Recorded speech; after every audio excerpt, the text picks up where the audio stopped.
বিল্ডিংটো আপোনালোকক দিছে কিবা কাগজ আছে মোক দেখাওক দিয়া কি কাগজ আছে কি আছে আকৌ হিমন্ত ছাৰৰ এটা আনি দিয়ক দেখাওক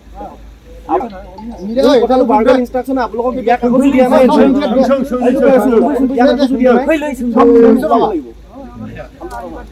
নহয় ছাৰ মিডিয়াৰ লগত কয় দে আমি ওলাব দে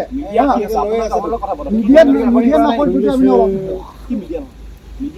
মিডিয়াত কৈ দে কি কাৰণে ওলাই দিছে কি ৰেকৰ্ডিং কৰি আছে এইটো ৰেকৰ্ডিং কৰি আছে গভৰ্ণমেণ্টৰ ইনষ্ট্ৰাকশ্যন আছে আপোনালোক ওলাব দিছে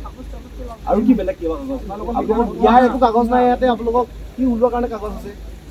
গভৰ্ণমেণ্ট অফিচিয়েল আপোনালোকক কৈ আছে এইটো গভৰ্ণমেণ্ট বিল্ডিং হয় গভৰ্ণমেণ্টৰ বিল্ডিং হয় কোনে দিছে গভৰ্ণমেণ্টৰ ইনষ্ট্ৰাকশ্যন আহিছে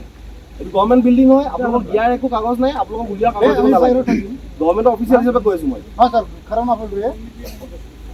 আপোনালোকৰ লগত মই পাৰ্চনেল এনিমিটি নাই মই আপোনাক নাজানো চিনি নাপাওঁ আৰু একো চিনি নাপাওঁ মই আমি এটা ইনষ্ট্ৰাকশ্যন আহিছে ফ'ল' কৰিব লাগিব কেনেকৈ হ'লে ফ'ল' কৰিব লাগিব চিম্পল কথা ভালো মতন ইয়াতে দিয়া দি মই ইমানখিনি অলপ ক'লো চিধা চিধি ভালকৈ কথাখিনি কৈছোঁ মিডিয়া আগতে কৈছোঁ ৰেকৰ্ডিং কৰি আছে ৰেকৰ্ডিং নাই কোৱা যে মিডিয়াখিনি আঁতৰাই লৈছোঁ আমাক যেনিবা অলপ দয়া খৰিয়াটো অলপ কৈ এটা কি কৈ আছোঁ মই আৰু কি কৈ আছোঁ মই তেওঁলোক বাইক দিবলৈ ৰেকৰ্ডিং কৰি আছে ৰেকৰ্ডিং কৰিব লাগে ৰেকৰ্ডিং কৰি আছে